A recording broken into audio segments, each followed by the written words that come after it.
All right, guys, we have a very special bike. The electric version of the Occam from Orbea is here. I'm not gonna get to ride it, but it is the Rise H30. So we are going to unbox this bike, take a first look at it, but I really want to put a preface on this. This is not an actual review. This is a first look because these things are flying off the shelves. They're hard to keep in stock. If you want one, call your local shop, see if they have one in, and put your name on it because they don't last very long at all. But I wanted to give you guys my perspective. I am a bike shop mechanic. I make YouTube videos. I race bicycles a lot. And I don't ride e-bikes. I've played around on them, but my perspective, where I'm gonna come from looking at this H30 is build quality and what do I actually think about it from a bike shop mechanic's perspective. Just keep that in mind. This isn't a full-blown review. Let's just get this bike. I'm rambling, let's go.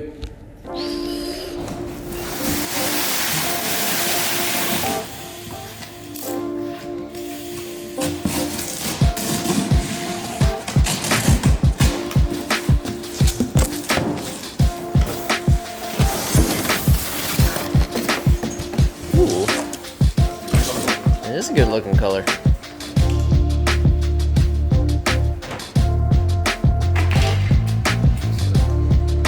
Yep.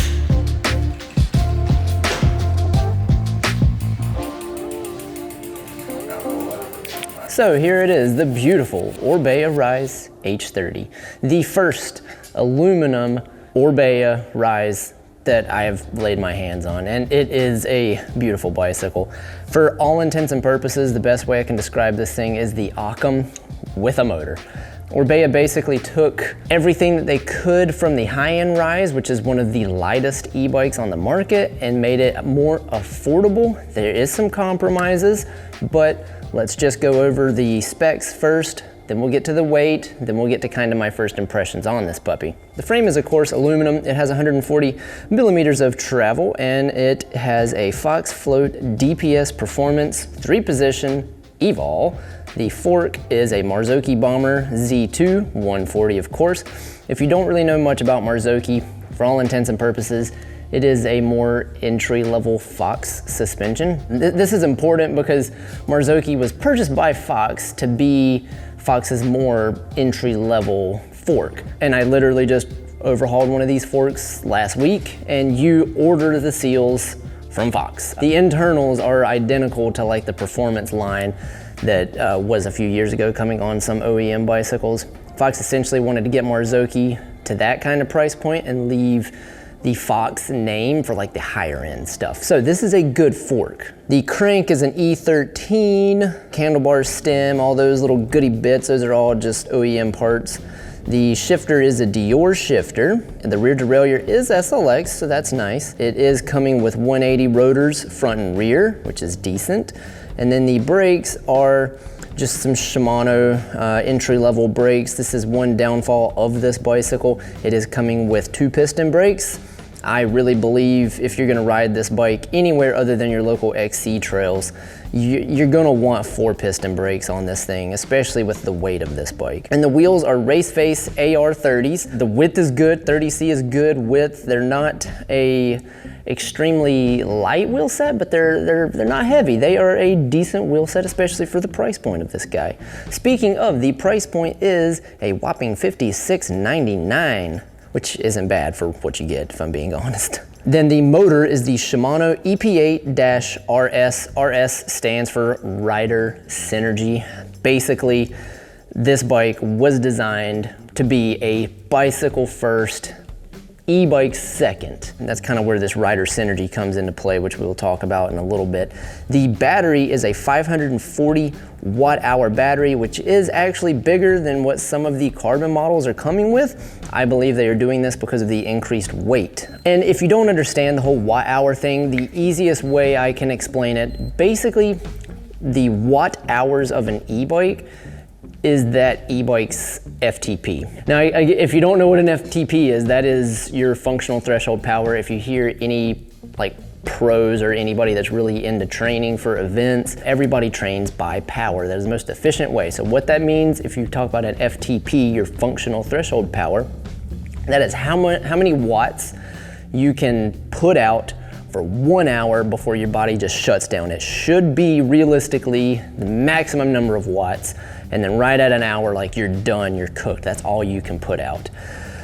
Now, instead of it being a functional threshold power, it is called watt hours. So basically this is saying 540 watt hours. This bike on max can sustain 540 watts for a single hour.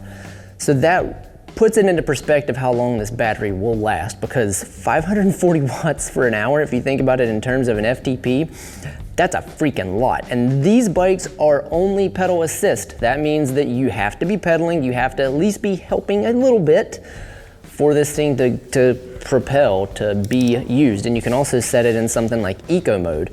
So let's say if you set it in like an eco mode, and just for explanation's sake, all you're doing is adding 50 watts to your current wattage output. So you're pedaling at, let's say 100 watts, this bike is gonna add 50, so you're at 150 watts. That means this battery is gonna last a while. You can also buy the range extender, which this is super cool. The range extender, it's a plug and play system. You literally mount it where the bottle cage, I believe, is on this bike, plugs right in, and that gets it close to 800 watt hours. That is phenomenal, because one of the biggest gripes that I've had about mountain bikes is if you were to take some of these to somewhere that I really enjoy riding, which is like Wilson's Creek area or Pisgah in general, most of the rides that we do up there are 4+ hours long. Most of your e-bikes are not gonna last 4+ hours. And if this thing dies, you've got a 50-pound bike that you're trying to pedal through the woods. So having 800 watt hours as an option is going to greatly improve the rideability of these things, where you can take them. You're not just going to be stuck at somewhere like Whitewater Center, where you're never more than a few miles from your vehicle. So we went over the specs of this thing. Let's weigh it, see how much she weighs. Okay. Did they do away with the 3 gears up front? Yeah, everything now is. Well, it might make it down into the 48s. Is that a good thing? It's a day. No, per kilogram. Yeah. You know, when I had the ACS, I don't think I even messed with those first. Okay, in your bag. It's, we'll just round it to 49. That's 49 pounds. I think I'm gonna do this one. I like this one. It's actually not terrible. I was a little surprised because it is a Rise, but it is an aluminum Rise. Nothing on this bike is super lightweight.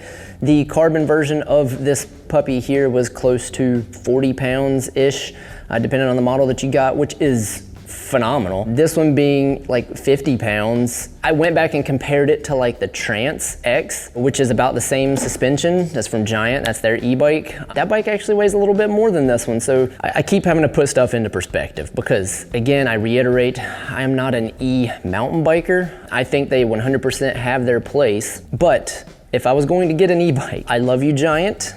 Don't get me wrong, you make great bikes. This bike is phenomenal. I would 100% get an Orbea Rise before any other mountain e-bike on the market. Mainly because with the whole Shimano motor that they have on here, with the rider synergy, they really try to create a mountain bike first that has assist. So this thing is supposed to handle like a mountain bike. It's not supposed to feel like you're riding a dirt bike. So basically this is an Occam for all intents and purposes. You know that one of my favorite bikes on the market right now is the Orbea Occam. This is basically an Occam with a motor. If you look at it side by side with an actual Occam, it kind of looks like they just chopped the down tube off and mounted the battery in a larger down tube, and then they put the motor down at the bottom bracket. Other than that, it's very, very similar to the Occam. The one thing that I do find kind of odd, which I would just bring it up if Orbea ever just stopped by and said, hey, what you think about the bike? This thing has beautiful, beautiful sanded hydroformed welds on the top tube, even on the seat tube, but then you know, right down there where the battery's at, it's kind of got these bulbous, I mean, they're not terrible looking welds, but they don't look great. They don't look like the rest of the bike. So it's just odd how they went from making these beautiful welds on the top tube to making that. Quality control is phenomenal. This bike had grease pouring out of everywhere. So the headset was grease. I mean, these things come in with so much grease on them that we usually have to clean them up. If you look at something like anything from GT, Giant, even Bianchi to an extent, usually those bikes, if we don't grease them as soon as they come in, come back in a week or two because something's creaking, pull apart the headset, and it's just bone dry. I love Orbea for not making the mechanics at the shop do that. Little things, right? Little things, attention to detail. So would I recommend this bike? From a bike shop mechanic, employee, mountain bike racer's perspective, would I recommend this to a friend? Yes, I think there is 100% a place for e-bikes in this world. I am all about getting more butts on bikes no matter what it takes. I think this bike is the most sensible option that you can possibly look at, only because of the motor that is on here. When you ride this thing, this is something that I was super impressed with when I rode the carbon one. The way the Shimano motor engages, it really feels like you were just having a freaking awesome day on the bike. Like maybe you did some steroids the day before and they kicked in really fast and you're just hauling butt this day. Whereas if you take something like the Giant Trance and you put it on sport mode, it feels like you're on a dirt bike, but instead of having a twist throttle, you have to pedal to make it go. That does not feel like this bike. When you really step on the gas, it doesn't dig. It doesn't do what some of the other brands that I've ridden do. It doesn't tear up the trails any more than, say, when I go out there and I try to punch it. It just essentially lets your top speed be higher. So to bring it all full circle, I really wanted to show you guys the aluminum version of the Rise because the Rise has been a huge hit. This kind of brings the price point down a little bit more affordable, but the biggest gripe I have on this thing is it's only got 2 piston brakes. A bike this heavy, I think you need 4 piston. That's my biggest gripe with it. Other than that, it's a phenomenal machine, and I do recommend it. So there's your specs, there's your weight, there's my quick thoughts on it. This is definitely a first impression. Again, this is not a full-blown review. If you do have any questions, we've got 2 of these bikes. I'd be more than happy to look at the bike, tell you anything that you possibly could want to know since I have it in my possession at this moment. So ask away, put your comments down below. If you have another bike that you want me to take a look at, throw up on the scale, let me know. I'd be more than happy to. I try to push out as many bicycles as I possibly can so I don't always get stuff right, but doing my best. All right, I'll see everyone in the next one. Love you all. Bye-bye.